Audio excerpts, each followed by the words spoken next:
All right, today we're talking about linear and nonlinear functions.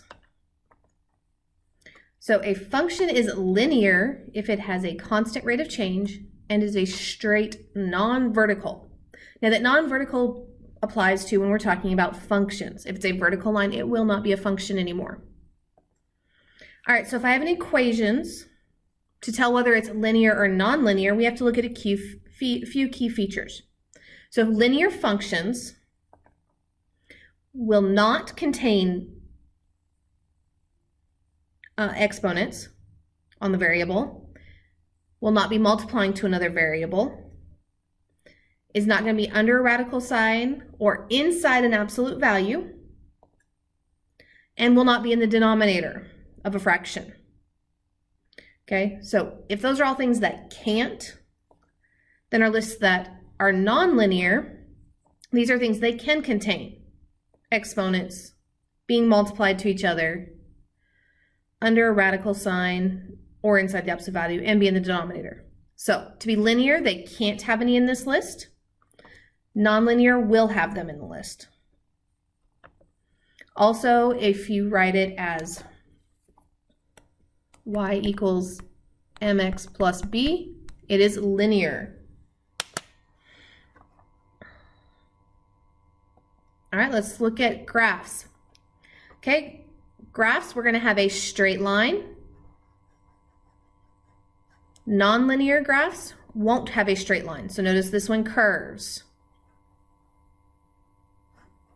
So for linear functions, they will be a straight line. Nonlinear functions, they will not be a straight line.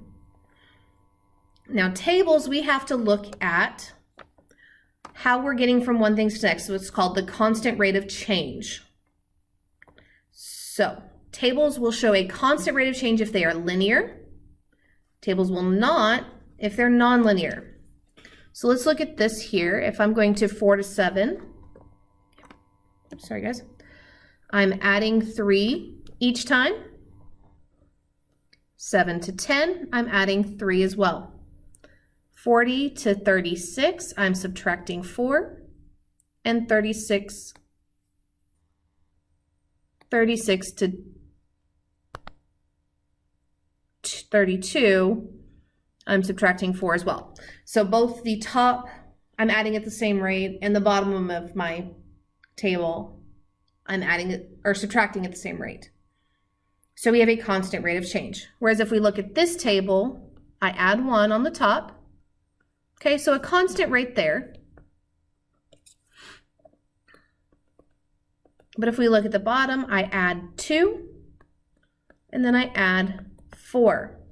So not a constant rate of change. All right, so let's look at some examples. If I've got x squared minus y equal to 1, is that equation linear? Okay, in this case, no.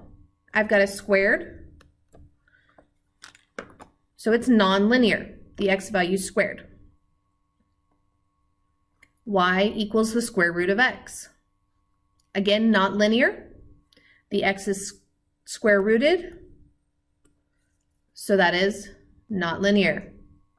I've got y equal to 6 times x minus 3. Okay, my variables do not have an exponent. We're not under a radical. We're not inside an absolute value. We're not multiplying to another variable. And we're not in the denominator. So this is linear.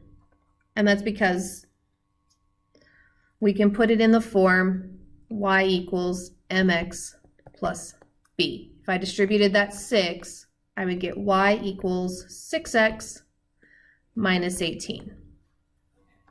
All right, last one, I've got y equals to 2 over x. Okay, looking at where the x is at, it's in the denominator of my fraction. So it is nonlinear. Okay, let's look at graphs. When we're looking at graphs, we're going to look, do we have a straight line?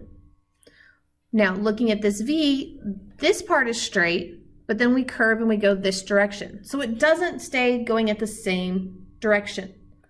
So this one is nonlinear. It is not a straight line all the way. If I'm looking at this one, if I kept going, right, this is a straight line, so it is linear. Linear, nonlinear? Nonlinear, the line curves, so it's obviously not a straight line. All right, last thing we're looking at is tables. So I'm going to look at the constant rate of change. So here, from -2 to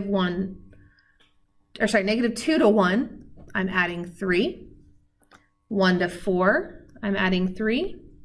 And 4 to 7, I'm adding 3. So far, we've got a constant rate. Okay, 3 to 8, I'm adding 5. 8 to 5, I'm adding 5. And 13 to 18, I'm adding 5 as well. So this one is linear. We have a constant rate of change.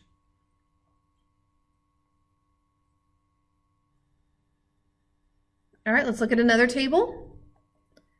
-2 to -3, I'm subtracting 1. -3 to -4, subtracting 1. And -4 to -5, again, subtracting 1. So far, it looks good, but let's check that bottom half. 2 to 9, I'm adding 7. 9 to 20, though, I'm adding 11. Whoops.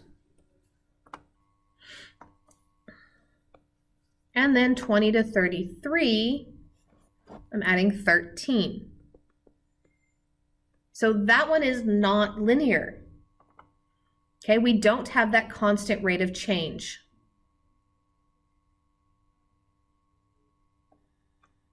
All right, one more table. So from 5 to 10, I'm adding 5.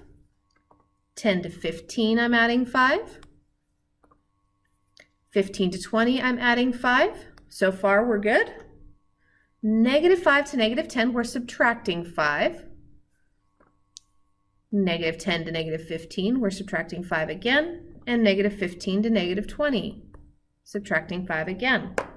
So this one would be linear. We do have a constant rate of change.